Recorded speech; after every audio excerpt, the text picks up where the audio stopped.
This week we read Parshat Lech Lecah, the section of Lech Lecah.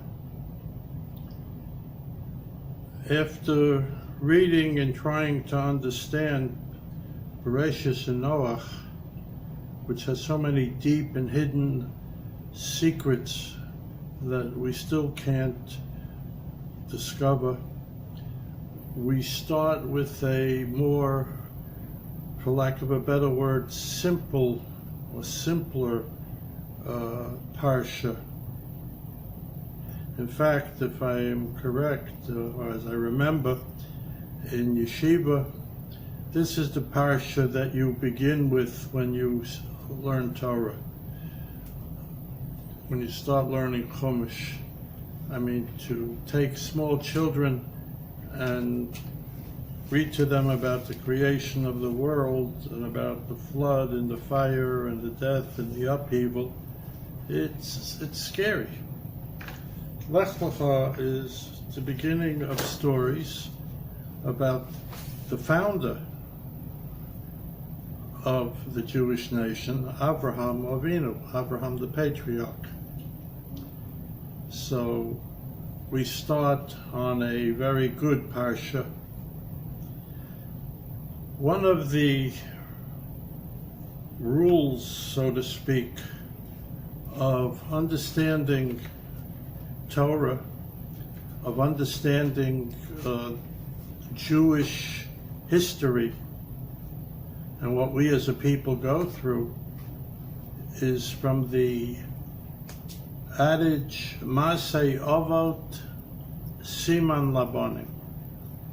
Whatever happened to our fathers, meaning Abraham, Yitzchak, and Yaakov, from their life experiences, we can deduce our life experiences.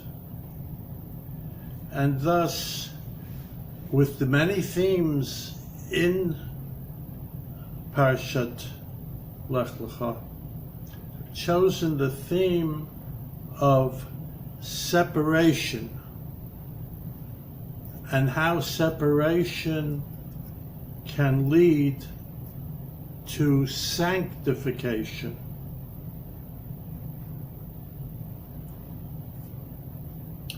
By that I mean the following. Avraham is called Avraham Ha-Ivri. Everybody translate the word Ha-Ivri, the Israelite, the Hebrew, but the exact definition is the one who crossed over. Avraham crossed over the river. He separated himself from the rest of known civilization that he lived in, which brings up a question of which I haven't really seen an answer for. What was the population of the world at the time of Noah? What is the population of the world in the time of Abraham? Well, the Torah lists many names and families and offspring, but I haven't seen an approximate figure. We are still basically, there's a few generations, almost 10, from Noah to Abraham, where the people have moved out of the Fertile Crescent area and gone into North Africa perhaps. But what are we talking about? 10,000 people? 50,000? I don't believe the number comes anywhere near 1 million yet. So out of whatever amount of population there was, and if anybody could give me a source for a number, I would appreciate it. Whatever the amount of the population was, Avraham was the only one. Well, at this stage he's called Avram. The hay has not been added on to his name yet. So at this point, we don't know how many people are there in the world, so-called world, but we know one thing, that out of the entire numbers, Abraham was the only one who recognized that there is a spiritual being beyond what people are praying to or worshiping, which basically means idols. I mean, Abraham's father was probably a very wealthy man. You know, you could get all kinds of model idols. The parsha begins, Lech Lecah. So immediately there's a question. Why the double language? You could say, Vayoma Hashem el Avram, Lech me'artzecha mimoladetecha. Rashi comes and tells us, Lecha means you, for you. Go, and it's beneficial for you. Lecha, lahanoscha, for your benefit,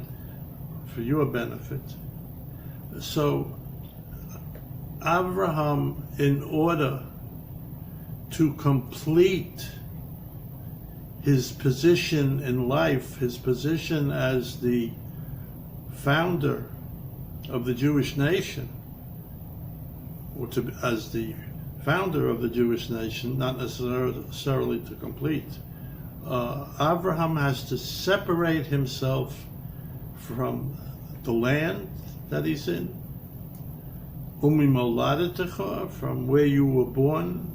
You know, it's different than the land that he was living in then. Umibeis avicha, you have to separate yourself from the house of your father. These are all not very easy things to do. Yet, if a person wants to perfect himself in the world of spirituality, you have to remove yourself from these environments.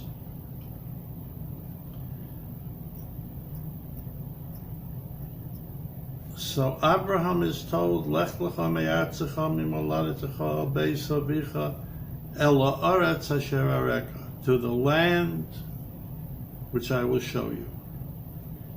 He's not even giving Abraham an exact location where to go. He's just saying, pack up and go. Leave everything, leave everybody, and go. Well, that takes a tremendous amount of emunah, takes a tremendous amount of belief, and yet Abraham does it. He packs up the whole mishpacha, and he leaves. He is separating himself from the rest of the world.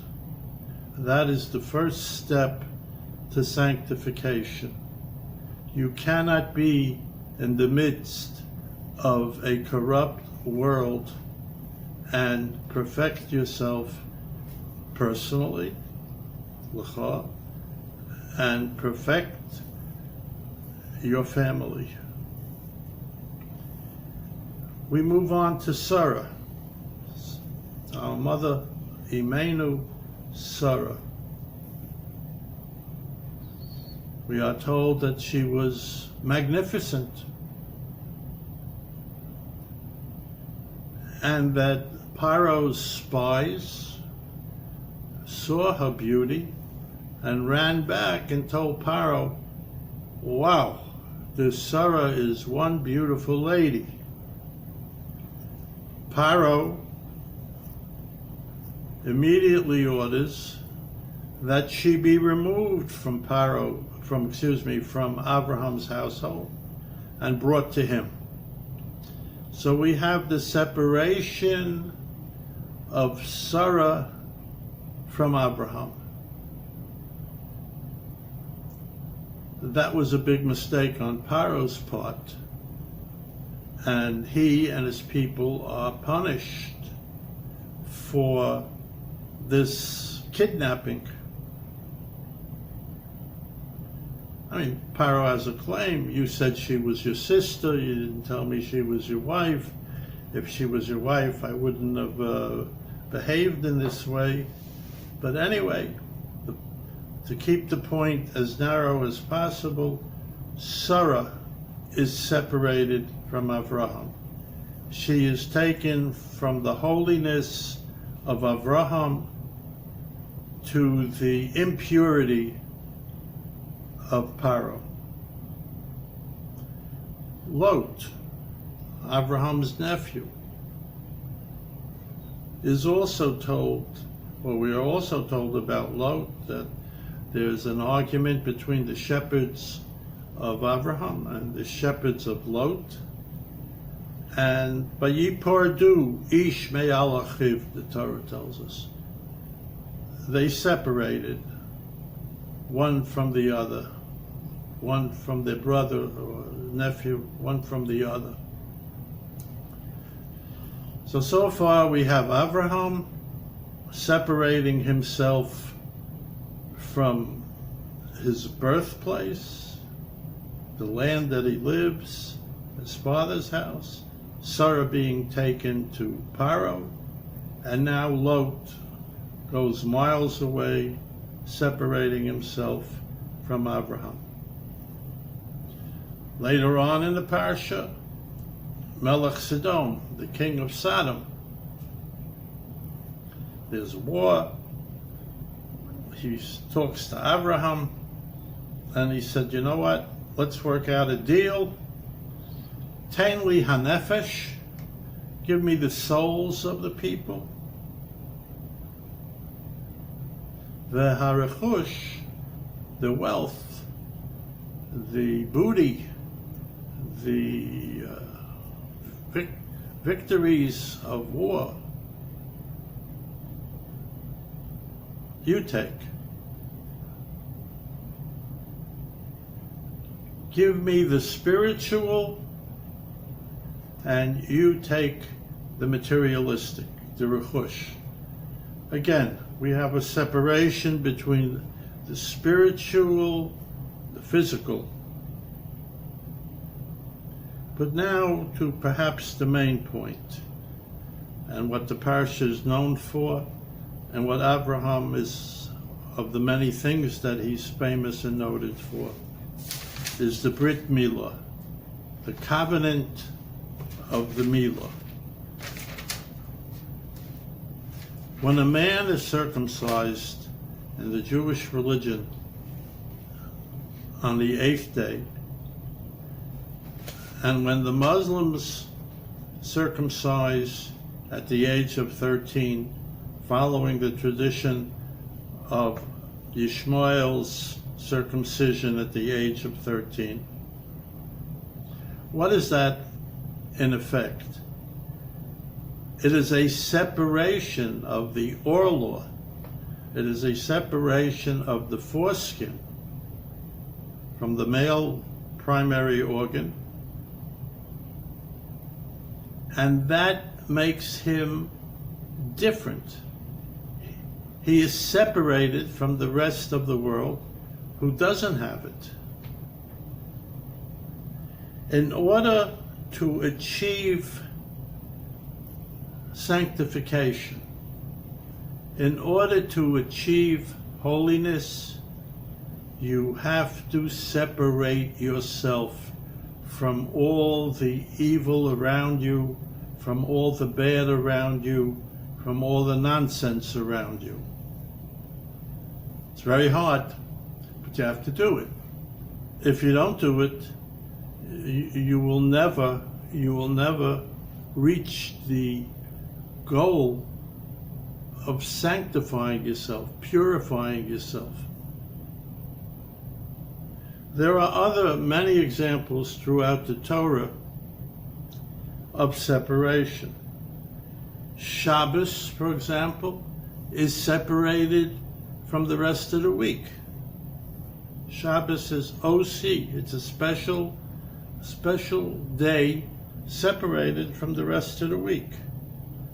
Truma and Maaser, we separate certain percentages of produce to give to the Kohen, and to give to the poor, to give to the Levium. Not necessarily the Levium that are poor. We separate. Family purity, Tarat HaMishpacha. the wife and the husband are separated from physical contact for 7 days. Havdalah. We separate Kedushas Shabbos from Chol. The sanctity, the holiness of Shabbos is then separated from Chol, from the mundane, from Sunday through Friday, right before candle lighting. Separation is a fundamental principle in Jewish philosophy. To give an example from the secular world, I was always fascinated when those of you who were around during the Cold War, when Alexander Solzhenitsyn came to the United States. He was kicked out of Soviet Union, came to the United States. So again, Lech Lecah, get out of here, they told him. So where does he go? He doesn't go to Manhattan, he doesn't go to Chicago, he doesn't go to Los Angeles. He could have gone anywhere. He went to a small town that didn't want to be identified for obvious reasons in Vermont. There, with the trees and the snow and the animals and the seclusion, the separation, that gave him the energy, the ability to write. He separated himself from the nonsense and he kept himself secluded. And he produced some major works until he returned back after the Soviet Union collapsed. You have to keep yourself separate from the mundane in order to get sanctification. I used to learn on a weekly basis with a very chashuva Rav in the Borough Park section of Brooklyn. And it was one week, there was a heavy snowfall the day before, and that didn't stop me from going to him. And we had our pretty much weekly shir. When we finished, I said, you know what, Rav? It's a beautiful day. The sun is out, the snow is all over the ground, it's beautiful. Let's go out for a walk. Every time I see you for many years, for many weeks, we're learning, you're always sitting here. The only time I see you get any fresh air is when you go out and you stay in your sukkah for the 8 days. Let's go for a walk. We'll go over to the pizza store. It's right on the corner here. There aren't many people. Sit down, have a slice or two or three, and have a cup of coffee.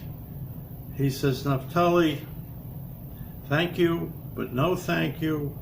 If you would want to order it in, or perhaps you yourself go and get it, I have no objection to eating pizza. So I said, Rav, what is your objection? He says, my objection is to going outside unnecessarily. I said, what do you mean? He says, did you ever look at what is walking around outside? I said, yes. People, children.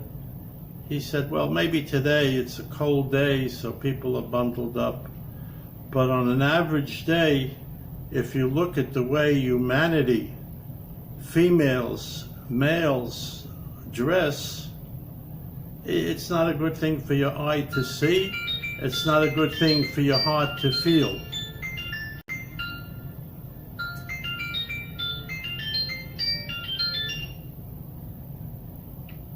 It's not a good thing for your eyes to see or for your heart to feel, because it affects your neshama. It affects your sanctification. The best thing is Ashrei Yoshvei Beisecha. Praised are those who stay in their house. Praised are those who separate themselves from the nonsense, the tumah, the self-degradation of what humanity does to itself. So, on this note, Lech Lecah, let us all leave the areas that affect our spiritual being, and we will all be the better off for it. Shabbat Shalom.